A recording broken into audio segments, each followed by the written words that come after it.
छ पहिला 100 मिटरको दूरी पार गर्नु छ भने 50 मिटर चाहिँ पहिला पार गरौँ हो अनि 50 मिटरबाट फेरि अर्को 50 मिटर तय गर्न सजिलो हुन्छ हो। यो मेरो भनाइ के हो भने 2 पाइला गरौँ, 1 पाइला होइन 2 पाइला गरौँ, 2 पाइलामा गरौँ।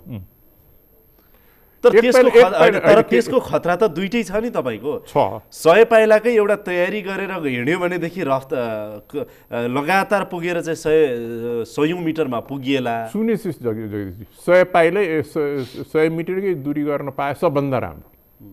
त्यो हुने देखिएन होइन। अब अहिले 100 मिटरै एकैचोटि हिँड्न पाउने अहिले सम्भावना न्यून भयो। तपाईँले राजनीतिमा सबभन्दा उत्तम बाटो खोजेर पाउनुहुन्न के। जटिल मामलामा राजनीतिमा तपाईँले सबभन्दा उत्तम बाटो नपाएपछि जुन चाहिँ लिस्ट कस्ट बाटो छ के, कम किम्मत पर्ने, त्यो कम किम्मत पर्ने बाटो पनि छान्नुपर्छ। तपाईँ यो भन्दै हुनुहुन्छ तपाईँको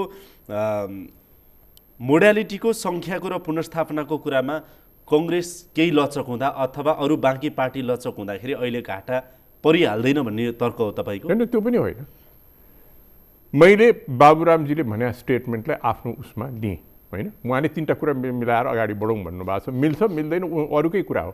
तर उहाँले त्यो भन्नुहुन्छ भने ठिक छ, उहाँलाई चाहिँ शङ्काको सुविधा दिउँ, त्यसमा छलफल गरौँ। त्यो ठेगान लाग्यो भने पुनर्वर्गीकरणमा अगाडि बढौँ। पुनर्वर्गीकरणमा अगाडि बढिरहेको बखत अर्को 3टा कुरा नमिल्ने पोइन्टमा पुग्यो भने रोक्न त सकिहालिन्छ।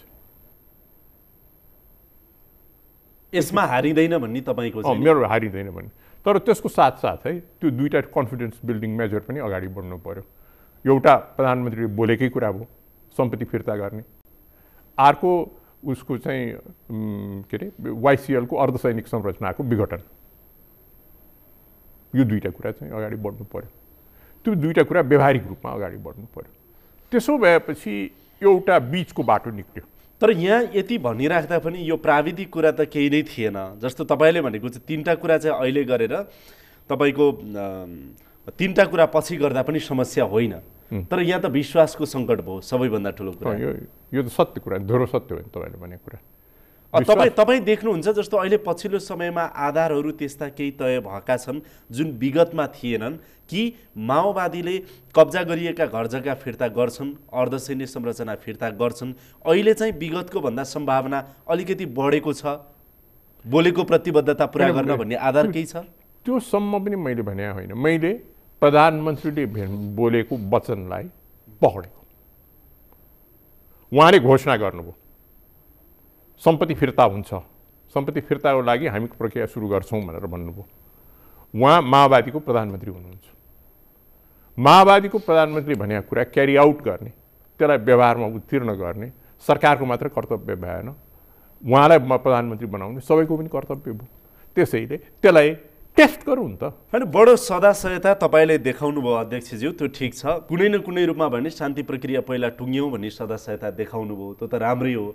तर तपाईँलाई लाग्छ हाम्रो मुलुकका मेजर पोलिटिकल पार्टीका शीर्ष नेताहरू पिस प्रोसेस टुङ्ग्योस् भन्ने चाहन्छन्? प्रचण्ड, झलनाथ, सुशील भनौँ न, चाहनुपर्ने हो। हेर्नुहोस्, होइन चाहन्छन् होइन। अब हरेक किसिमबाट हेर्दाखेरिमा बोल्या कुराबाट उनीहरू चाहन्छु भनिरहेका छन् हो कि। अब कैयौँ कुरा व्यवहारमा हेर्दाखेरिमा नभए पनि देखिन्छ। तपाईँले दुवै कुरा छ के, यो गिलास आधाभरि छ। आधाभरि भन्दाखेरिमा हामीले त्यसलाई के भनौँ होइन, यो आधा रित्तो भनौँ कि आधाभरि भनौँ, त्यही हो कुरा। तपाईँले चाहिँ विश्वास तपाईँको चाहिँ इन्डियामा चाहिँ नरेन्द्र मोदीको चाहिँ जुन व्रत 3 दिने व्रत थियो, उनले भोट ब्याङ्कको राजनीति चाहिँ अब अन्त्य गर्नुपर्छ भन्ने कुरा गरिरहेको थिए।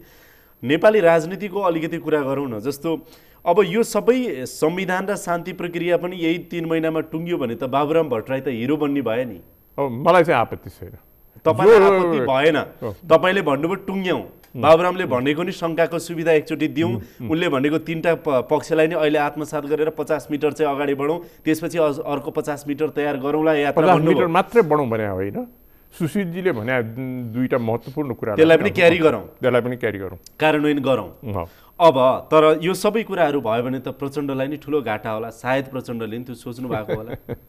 यो आरोप पनि त लागिरहेछ नि। लागिरहेछ। ल अब म यसमा के भनौँ, प्रचण्डको 9 महिने कार्यकाल चाहिँ केही भएन शान्ति प्रक्रियाको नाउँमा, जुन कि तपाईँको 6 महिनाभित्र शान्ति प्रक्रिया टुङ्ग्याउँछु भनेको संविधान पछिको सरकारको पालामा 9 महिना त गयो। बाबुराम भट्टराईले 3 महिनामा टुङ्ग्याए भन्दाखेरि त सायद प्रचण्डलाई पनि शङ्का लाग्ने हो कि भनेर नेपाली राजनीतिमा चर्चा त गरिन्छ नि।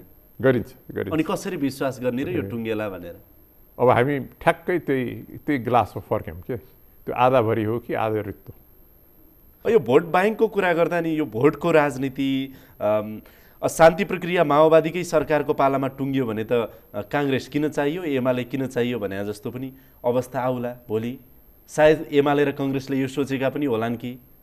मेरो धारणा के हो भने, मेरो सदिच्छा भनौँ न, मेरो धारणा र मेरो आग्रह सबैलाई अहिले के हो भने चाहिँ एकछिनको लागि यो बडो मुस्किल कुरा हो, यो अत्यन्त मुस्किल कुरा हो।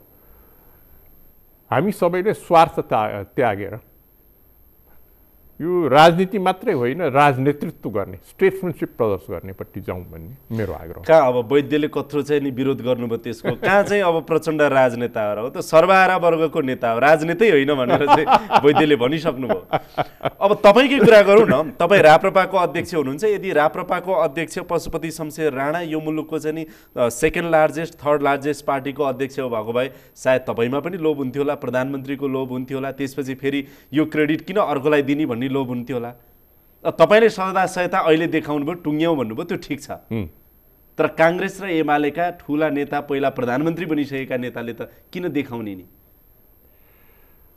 अब मैले अघि नै भने तपाईँले भनेका कुरामा केही सत्य छैन होइन, केही ओजन छैन भन्ने कुरा कुनै आधार छैन होइन। अब यही भएर अध्यक्षज्यू, यही भएर म यहाँलाई भन्छु कि शान्ति प्रक्रिया टुङ्गिन्छ भन्ने आधार के त? त्यसो भए तपाईँले दिएका अप्सन, तपाईँले दिएको बाटोबाट पनि यो तीनवटा कुरा चाहिँ अहिले सम्बोधन गर्यो भने, सङ्ख्या र मोडालिटीको र तपाईँको चाहिँ पुनर्स्थापनाको कुरा गर्यो भने केही विकल्प निस्केला कि भन्ने आधार पनि कमजोर छैन र भनेको होइन। मैले दिएकै आइडिया सफल हुन्छ भन्ने कुनै ग्यारेन्टी छैन होइन, त्यो ग्यारेन्टी छ भनेर मैले भने होइन। एउटा उपाय, एउटा उपाय र विकल्प मैले यहाँ सुझाएको हो है। अब निश्चय यो कुराहरू अन्ततोगत त्यो कुराहरू चाहिँ सुशीलजी मान्नु भएन होइन, झलनाथजी मान्नु भएन या प्रचण्डजी मान्नु भएन भने त यो अगाडि बढ्दैन। तपाईँको झलनाथ खनालले मेरो 2 हप्ता अगाडि मसँगको अन्तर्वार्तामा उहाँले भन्नुभयो कि मलाई अन्तिममा माओवादीले मै टुङ्ग्याउँथे, मलाई माओवादीले धोका दिए भन्नुभयो। मसँगकै अन्तर्वार्तामा उहाँले त्यो कुरा बोल्नु भएको थियो। भनेपछि यहाँ विश्वासको सङ्कट छ। तर अब यहाँले भनेको जस्तो वाइसिएलको अर्धसैन्य संरचना चाहिँ ध्वस्त पार्ने अथवा विघटन गर्ने कुरा र सम्पत्ति फिर्ताको कुरा चाहिँ कार्यान्वयन माओवादीले गर्यो भने काङ्ग्रेसलाई विश्वासमा लिन चाहिँ सकिन्छ भन्ने तपाईँको विश्वास? हुनुपर्ने भन्ने मेरो कुरा होइन।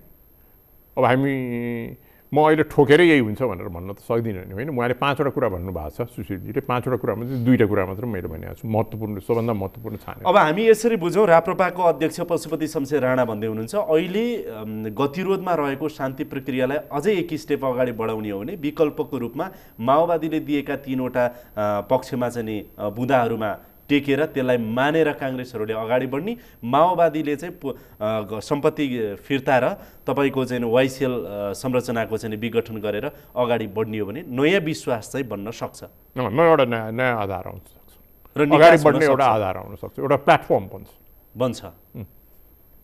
यो 3 महिनाको अवधिमा 45 दिनको अवधिमा पनि यो सम्भव छ। अब 45 दिनमा कति सिद्ध 50 होला, 60 होला। तर प्रधानमन्त्री नहुँदाको अवस्थामा पनि उप प्रधानमन्त्रीले पनि जिम्मेवारी लिएर काम गर्न सक्छ भन्ने तपाईँको कुरा? अब मैले यो जम्मै कुरा अस्जिरो कुरा किन गरेँ भने हामी गएर अत्यन्त अस्जिरो पुरै राजनीति मर्केर बस्या के अवस्थामा हामी पुगेका छौँ। अब यो मर्किया अवस्थामा यसलाई सुल्झाइ एउटा वे आउट, एउटा निकास दिनको लागि एउटा सजेस्ट गरेँ मैले। तर तपाईँ यो भन्दै हुनुहुन्छ जतिसुकै अविश्वास भए पनि फेरि अन्ततोगतमा नमिलिकन त सुख छैन। के उपाय छ होइन, मिल्नै पर्छ। मलाई एकछिनको लागि भन्नुहोस्, यो मुलुकमा यो 100% मध्ये के 3% होला जसले जनयुद्ध फिर्ता होस् भनेर चाहनु हुन्न भने निकास दिनु पर्यो नि। मलाई लाग्दैन अहिले सम्पूर्ण मध्ये नेपाली जनमानस मध्ये यो जनयुद्ध दोहोरियोस् भनेर चाहिँ फेरि त्यसमा फिर्ता जाओस् भन्ने मान्छेको सङ्ख्या अत्यन्त न्यून छ जस्तो लाग्छ। त्यही जनमतलाई मैले चाहिँ कदर गरेर यो कुरा स्वयं माओवादी नेता पनि चाहँदैन। रातो चिल्ला भइसके, चिल्ला गाडी चढ्न थालिसके। होइन त्यो जम्मै म भन्दिनँ, त्यो तपाईँको कुरा हो होइन। म चाहिँ 3-4% भन्दा मान्छेले चाहिँ यो चाहन्न भन्छु। तर एउटा कुरा चाहिँ हामी मान्न सक्छौँ, संविधान बन्नको लागि शान्ति प्रक्रिया टुङ्ग्याउनै पर्यो होइन? यो त एउटा एकदम प्रष्ट कुरा हो कि जब तक तपाईँ अब संविधान आइसकेपछि नेक्स्ट स्टेप के हो? चुनावमा एउटा पार्टी निजी सेना भएको, बाँकी अरू पार्टी निशस्त्र भएको, त्यो अवस्थाको चुनावै होइन नि तपाईँ। त्यसैले शान्ति प्रक्रिया टुङ्गिनै पर्छ। शान्ति प्रक्रिया टुङ्गिनै पर्छ। शान्ति प्रक्रिया नटुङ्गिकन संविधान निर्माण हुन सक्दैन। यो दुईटा एक अर्काका अन्यान्योश्रित सम्बन्ध भएका चिज हुन्। दसैँ तिहारको बीचसम्म पनि शान्ति प्रक्रिया यदि टुङ्गियो भने, एउटा निचोडमा पुग्यो भने तपाईँलाई विश्वास छ अर्को निचोडैमा पुग्ने त अवस्था छैन अघि। त त्यसमा चाहिँ केही सब्स्ट्यान्सियल ठोस प्रगति भयो भने संविधान बन्न सक्छ 14 सम्म, सायद बन्न सक्छ मेरो विचार। त्यसमा चाहिँ गएपछि चाहिँ त्यो प्रगति हुँदै गयो भने।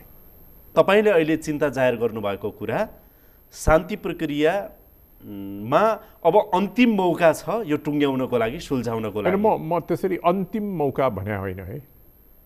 म अस्ति बाबुरामजीले भन्नुभएको यो पछि मैले सफल भइनँ, मैले त बुझै छैन उहाँले किन त्यो भन्नुभयो। उहाँ यो अन्तिम मौका हो, यो अन्तिम मौका भएन भने केही हुन्न भन्ने चाहिँ कुरा चाहिँ त्योसित म सहमत छैन। अलिक घुर्की देखाएको होला नि त्यो त। अब नाटक हो कि घुर्की हो कि के हो त्यो चाहिँ मैले बुझेको छैन। त्यसैले त्यो अन्तिम मौका भनेर त म भन्दिनँ। तर के हो भने यो मौका चुकाउनु हुन्न भन्ने मेरो चाहिँ भावना हो। अहिलेको सन्दर्भमा फेरि पनि एकचोटि दोहोऱ्याउँ, तपाईँ यो भन्दै हुनुहुन्छ सङ्ख्याको कुरामा, मोडालिटीको कुरामा र पुनर्स्थापनाको कुरा जुन माओवादीले अहिले यसमा टेकेर चाहिँ अगाडि बढौँ, पुनर्वर्गीकरण गरौँ भनिरहेको छ, कङ्ग्रेसले यसलाई अहिले तत्कालको लागि मान्नुपर्छ र माओवादीले चाहिँ नि घर जग्गा फिर्ता गर्ने कुरा र वाइसिएलको संरचना भङ्ग गरेर विश्वासमा लियो भने अगाडिको बाटो खुल्न सक्छ भन्ने तपाईँको विश्वास। सायद तपाईँको कुरा नेपाली कङ्ग्रेस एकीकृत नेकपा माओवादीका ठुला नेताहरूले यतिखेर सुनिराख्नु भएको छ भने यो पनि एउटा राप्रपाको अध्यक्ष पशुपति शमशेर राणाले सुझाउनु भएको बाटो हो, यो समीक्षा गर्न लायक छ। कार्यक्रममा आइदिनु भयो, धेरै धेरै धन्यवाद। हवस् त यसका साथै अहिलेको लागि यो कार्यक्रम यहीँ सकिन्छ। सम्पूर्ण युनिटको साथमा मलाई पनि बिदा दिनुहोस्। नमस्कार।